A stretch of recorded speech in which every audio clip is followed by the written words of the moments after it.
Welcome to the Astro Forecast for the week of June 5th through June 11th. This is a good week. Well, every week's a good week. It's really what you make of it, right? So 2 planets are changing signs this week, and we have a number of aspects. So let's get started, shall we? So on Monday, June 5th, we're entering this week in a third quarter moon phase, meaning the moon is losing light. So it's a time now where we came off that beautiful Sagittarius full moon last week. Now we're sort of reaping the harvest. We're sort of understanding what have we learned from the lessons? What are we kind of coming away with now that we are integrating into our life? So it's kind of not a time to start new things. It's more a time of understanding what has been, and disengaging from the old patterns and kind of gleaning the lesson from it, if you will, or reaping the harvest. So you might be losing more energy or steam this week and sort of more in the contemplative stage versus the doing and the action stage. Of course, this can be different depending on your cycles in your chart, but this is generally for the collective. Now, on this day, Monday, June 5th, we have Venus moving into Leo. Leo is a fixed fire sign. So Leo is this energy of, look at me, right? Think of Jennifer Lopez. She's a very famous Leo, right? Doesn't mind being on stage, doesn't mind being the center of attention. It's a great storyteller aspect for drama, for showing, for intrigue. And, I have a Leo Venus. So, the hair, the big earrings, the makeup, I love it. I don't mind. I like being kind of dressed up. I feel good, when I'm in this stage. Do I feel good without makeup on? Rather come on camera with that. But I have days when I'm like that. My family and my husband thinks I'm beautiful no matter what. And that's a key part here of Leo Venus, is that we want to be acknowledged. We want to be adored. We want to be, not to say that I want to be adored, but more so this feeling of like acknowledgement. Just acknowledge, if somebody does something good for you, say thank you, right? If someone looks good, say, hey, you look good, right? It's not a bad thing, share the love when Venus is in Leo. We also take pride in love. We are very generous. We can be very generous with our money. Leos like to spend money on nice things, and Venus rules money. Venus rules nice things. So we want, Venus and Taurus spends money on nice things that last a test of time. Venus Leo likes to buy things that look fabulous and are stylish in that moment. So it's really kind of fashion, the good food, quality things that are very fashionable and fashion forward tends to be a very Leo Venus aspect. So warm-hearted, it's a very, loving, teasing kind of energy as well, but never, ever disrespect a Leo. Right? A Leo Venus at this point in time, people will be more susceptible and more sensitive to not feeling regarded, not feeling acknowledged, not feeling heard or seen, right? Leos have a very special talent about them. And so they're always sort of searching for their voice and what's their thing that they want to put out in the world. They're doing something very uniquely to them. Their opposite sign of Leo, which I'm going to talk about in a moment, is Aquarius. So Aquarius is about building society together and bringing your gifts and talents to the collective, to elevate the collective. So we have to find out what our gifts and talents are first, which is Leo, right? And shine our unique light. The sun rules Leo, right? The sun is the center of the universe, and Leos like to be the center of attention. So you'll notice with Leos, they have this shining light from them. They just kind of are like J-Lo, right? I know somebody that met J-Lo, and she's like, you won't believe, you meet her in real life and you can't take your eyes off her. Like, she's just stunning. It's almost like she's shining. I'm like the sun, right? Of course, that's an astrology joke. So pride, ego, there's an ego investment there. So never disrespect, or if you feel disrespected, you might feel a little bit more triggery in this moment in time. The other thing to note with Venus Leo is extravagant and overindulging. Overindulging food, wine, drinks, spending, luxury, drugs, whatever it is, there can be this propensity now to be bigger and more excited. And especially if we're surrounded by friends and doing something fun, you want to find a good party, be with a Leo, right? They know good parties to be at. They know where to have fun. Leo rules the house of fun, right? The 5th house usually. So it's a wonderful time for the summer. I'll be honest, right? This is great energy for connecting, for having fun, for looking our best and being our best. Now, on this day, we also have Venus opposite to Pluto. Now, it's not just on this day because it is exact on this day. So as Venus moves into the 0-degree mark of Leo, Pluto is at the 0-degree mark of Aquarius. And this forms an opposition. So this opposition is intense. Pluto is intensity. It can be jealousy. And Venus is relationships, what we love and value, beauty and aesthetics, right? And can even be our self-esteem in some ways, the way we feel about ourselves in our beauty and the way that we contribute to the world in that way. So with this opposition to Pluto, we can be really hard on ourselves. This can be a depressive situation. It also can be envy and jealousy and negativity. So if you're looking out into the world and comparing yourself to others, Venus opposite Pluto is going to get you. And what it's going to get you is going to bring up the shadow, because Pluto is the shadow. Pluto is the planet of death, rebirth, and transformation. And, Pluto is this wonderful planet of excavating, bringing to light what lies within, waiting for the awareness to come, waiting for the acceptance, for closure, and in the presence of healing, right? So this opposition to Venus is going to be setting the stage for some things later on this week. So whatever it brings up for you, wherever you look out in the world and you feel jealous or insecure, under pressure in your closest relationships to be a certain way or act a certain way, let that go. Or you can't let it go because there might be something deeper holding you in safety with that, right? If I let this go, who will I be? If I believe that I'm worthy, if I believe that I don't really need to prove myself to anybody, who could I be? And what would that mean for the people who love me? And will they still love me?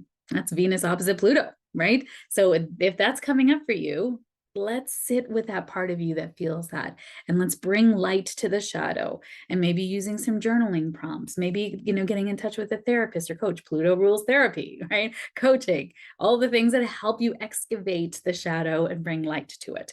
So Venus opposite Pluto is going to bring up your relationship with money. Bring up your relationships with relationships. Bring up your relationships with beauty and aesthetics and how you feel about yourself. So if there's power plays in relationships that can really happen on this day, and it's not going to just be on this day. It's going to happen Saturday, Sunday, the previous week, and into this week for the rest of the week as well. Pluto moves very slow, and Venus is going to be moving about a degree or so. A little bit slower than that. So it's going to be an aspect for quite some time because, well, they're actually separating because Pluto is in retrograde right now. And Pluto in retrograde is excavating, right? Bringing up things for you to see and heal. So being very cautious with that Venus in Leo, we can get very triggered that our ego is not being, I'm going to say, placated or honored or witnessed, right? It's that you feel like your contribution isn't being noticed or seen. So just notice that when you feel that and sit with that part of yourself. This is going to require honest, I'm going to say good communication, but I would say this is not a great week to communicate it. Okay, because I would rather wait till next week if you want to communicate something deep and in your heart to somebody. There's going to be some triggery energy going back and forth, and what's happening on Friday is going to make everyone very, very sensitive too. So I mean, if you have to write, then write something from your heart, and you don't have to wait for next week for a whole 7 days if it's intense. But just mind that they might also feel unappreciated. They might also have that if this is a relationship power struggle. Wednesday, June 7th, there's no major aspects, but I noticed that there's a lot of moon aspects that day that are intense. Triggering things in relationship, intensity, doing too much to please others, frustration that we're not being acknowledged. So that energy is going to be up, through this week. And just notice your relationship with being noticed, with being acknowledged. If you have a childhood rooted emotional wound with not being acknowledged, and you're speaking and no one's listening to you, or I actually had this client said, there's a fire, and everyone's like, yeah, sure. And then she's like, look, like turn around and look. And they looked, and the house was on fire, and they got out, but they didn't believe her at the beginning, right? So there can be a wound underneath of not being heard, right? And if that's for you, it's going to be tested this week. Yay for tests from the universe. And it's an opportunity for you to choose different.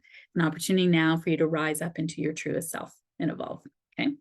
So Friday, June 9th is the next major aspect, and it's Mercury sextile to Neptune. So Mercury is our mind, it's our communication, our thought processing. It doesn't involve any kind of emotion. It's just the way we process information. And right now, Mercury is in Taurus. So it's about kind of concrete, practical, methodical, doing things the right way. And Neptune is the spiritual, the divine, our transcendence, intuition, psychic, creativity. You know, it's that kind of empathy, compassion, all those lovely words, Neptune and Pisces. So these two coming together, this is wonderful insights, psychic insights, wonderful speaking, great for spiritual journey, great for breath work, great for meditations, you know, any kind of circle work where you're sitting with other people in circle, relaxation, creativity, communication.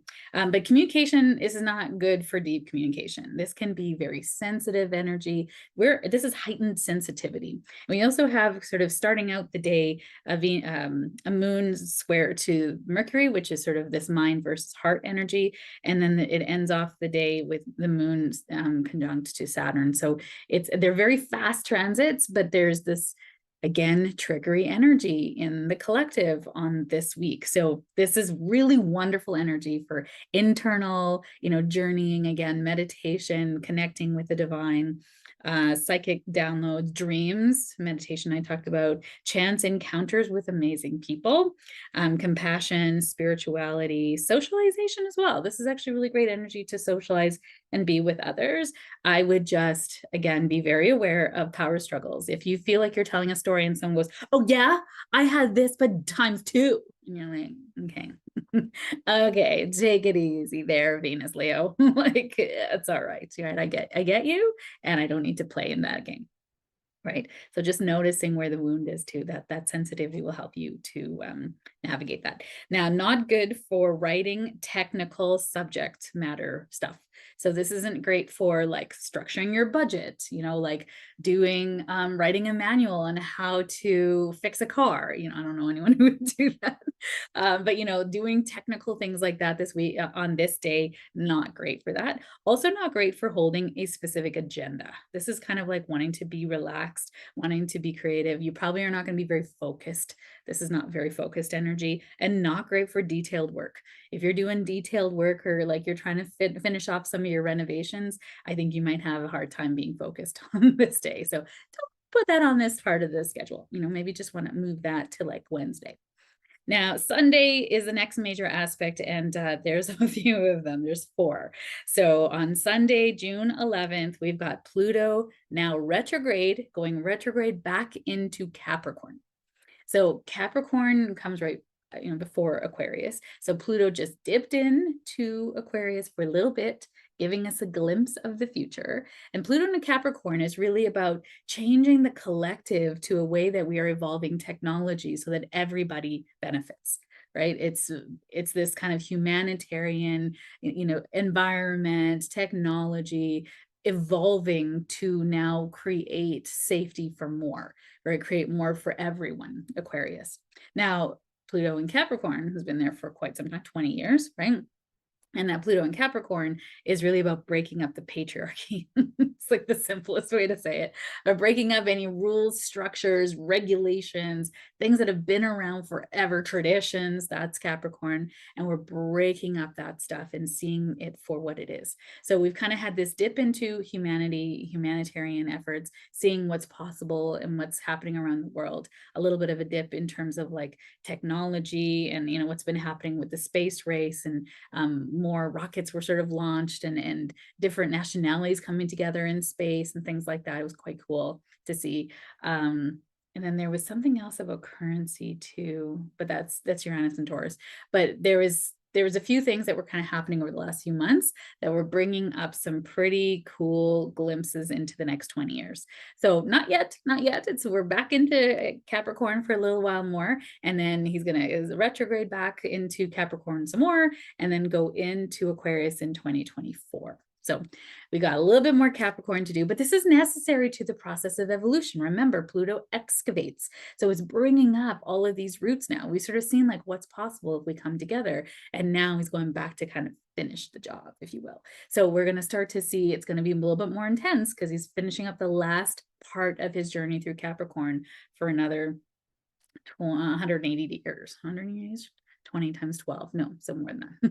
So when you think about that aspect of it, much more than that. That's terrible math. Just forget I said that.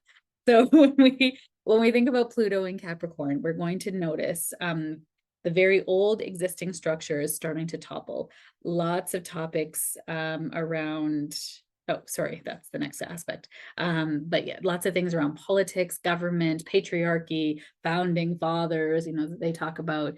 This was also bringing up a lot of, Canada for Canadians, how it was founded and the ways that it really didn't honor the people who lived here before, and that conquering society really, trudging on what was already here. So reparations being made for that. So I think we're going to see more of that come back around again, right? Really fixing the structures of the past so that we can hold more in the future. Now, and it's very slow, so it's not like we're going to see a whole lot going on right away, but I think we're noticing the difference. You're going to notice the energy, and you'll see it more in the news. If you don't watch the news, that's fine too, but you'll just hear about things toppling or secrets being uncovered, because Pluto also excavates, right? Brings secrets to the surface. So more stuff about the government and things like that. And I know we heard about Trump going to court, so I think we're going to see more with that as well, like what's happening through that court case and things. On this day, Mercury also moves into Gemini. Mercury rules Gemini. So this is a lovely time where Mercury is at home in Gemini, which Mercury also rules Venus. So I personally really love when Mercury's in Gemini too, because it's like my sister sign, and this is a time for communication, for curiosity, for connection, for community, right? These are things that Gemini really loves. Now, Gemini is also the sign of duality, right? The introvert and the extrovert. So there's times where you can swing into feeling like, oh, I'm so talkative. And then you're like, oh, I just want to be alone. That is normal, right? You can't be in continuous expansion. I am an extrovert, and even I need my own hotel room. Like, I need my own space. Like, I need time to decompress too. So, it's just, we're just not meant to be on all the time, and that's okay, right? So how much easier could it be if we didn't judge ourselves for how we felt, right? We just accepted it and understood that it was information being brought to us by either our body or our mind, or maybe even our spirit, right? Who knows? So communication, curiosity, friendships, social circles are very important now. So you want to be around friends. Gemini rules the friendship house. And I said, also the sign of duality. And it's so smart, right? It's a air sign. So it's very intellectual. Geminis are lit, you all. Like, they're so smart, right? Lit. I know I'm talking like the kids now. No cap. I don't know what that even means. So with the Gemini, it feels like there's this is wonderful energy for really thinking and being curious, but it's not getting into something and going deep into, right? It's scattered energy into, if it's turned up too loud, it can be scattered energy. It wants to know lots about a lot of things, right? So Sagittarius is being like the higher education, the philosophy degree, the degree around the thing. I know all about this thing, versus Gemini is like, I know a lot about a little things. No, I know a little bit about a lot of things, right? So this is a time when you can go down rabbit holes on social media and get lost. Last year, when Mercury was in Gemini, I learned all about the spore cycle of a mushroom and how the mycelial network can span across the universe. And that's how Star Trek, the new Star Trek, was on that. I was like, at 2 a.m. Like, really, is that what I need to be doing at that time? So this is the embodiment of the scattery Gemini energy. So beware. Maybe you want to put some parameters around social media and how much time you have on it. Or maybe I started putting timers on myself, because I was just like, oh, where did this lead? And what happened to this? And why did this guy open the hatch on the plane? And where did Amelia Earhart go? Seriously, like, that's Gemini energy. So just being aware of that, so you can set some parameters around yourself with that. The other thing is lots of topics, and too many potentials will overwhelm.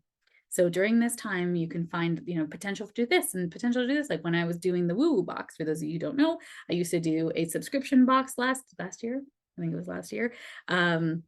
I did 4 quarterly boxes that were, came with a ritual, and they were all locally sourced products from vendors who are making their products and infusing it with Reiki and wonderful healing energy. It was a fantastic box, but due to postal service here in Canada, is slim margins, slim margins. And so with that box, there was so many potentials, right? So even creating the box, I kind of had this idea. I wanted to call it the woo woo box. I wanted it to be blue for the throat and sharing, and then I wanted it to be yellow for the solar plexus, for taking back our power and owning who we are and owning our spirituality. And so I went to my designer and I'm like, okay, I'm doing this thing. Can you create a logo? And here's the colors, and that's it. And then she created 4 things. One was with blue and yellow, and everything else is in different colors. And I was like, it's all so beautiful, right? And I just got, I'm a very mutable personality. I can dodge and weave with change, but when I'm presented with too many potentials, it overwhelms me. So I have to limit the potentials, right? I'm sort of going to go, no, okay, wait, what did I really want? What was this box about? I'm going to embody it here, and this is what I'm going to choose. So I actually went back to the blue one and said, okay, this is the one I really want. Can we change these things? Right. So that's the potential with this Gemini energy. Also happening on this day is Mercury trine to Pluto. Pluto is intensity. Remember, excavates the transformation. It uncovers secrets, the death, rebirth, and transformation. And Mercury is our mind, right? A communication, now in Gemini. So these 2 planets trining each other is deep, intense conversations, excavating the truth, right? Coming to wonderful for research, great for asking favors of powerful people, because Pluto rules power, and great for groundbreaking, revolutionary ideas and conversations. So you might be having conversations. This is great for therapy too, or talking to a coach and just having a conversation, and then things start to percolate and come out. And you're like, oh my God, I never thought about that. That's an amazing idea, right? I don't know what is happening outside. Can you see how bright it is getting in here? There's like all these dark clouds, and it's kind of weird with the lighting. So if you're like, oh my God, Chantal, I'm like, yes, it's spirit. It's spirit. It's the sun. My Leo Venus is found the sun. It's not, it's just outside. It's weird. And then the other thing that's happening on this day is Venus squared to Jupiter. So Venus, again, what we love and value, and Jupiter's expansion, optimism, and good luck. Now, squares are normally kind of challenging, but in this aspect, because they're both considered benefics, which are wonderful, lovely healing planets, not really healing, but lovely planets, they're going to bring out the best in each other as well. And so even that square can bring out the best in each other. So the best ways that can come out is that it's great for socializing, great for creating new bonds, having a lot of fun. This is about having a lot of fun. This is a great day to go for brunch, have deep conversations with amazing people. And yeah, that's it. This is a great day for brunch. The downside is doing too much expansion, right? Jupiter is like lots, and Venus is like, I can do that. I can do anything. Whenever we have a Venus or anything square to Jupiter, it can predispose us to overdoing it. So this can be people pleasing energy. This can be taking on too many commitments. This is saying yes to so many friends. This is inviting so many people to brunch that you're like, I didn't get to talk to anybody, like that kind of thing. You want to have connection, but you don't want to have overwhelm. So be careful with the overdoing again. So overdoing with fashion, overdoing with holidays, like having, taking too much, maybe time off, or, planning your holiday and you decide, oh, I'm going to be really extravagant. I'm going to spend a lot of money, right? Venus is also money, overspending.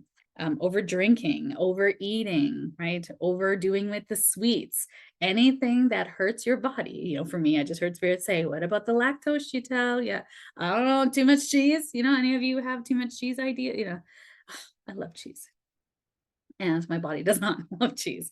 So be careful with that energy of turning it up too loud this week. There's so many aspects here this week that make you want to really enjoy life. And yes to enjoying life, and in moderation. So everything in moderation this week.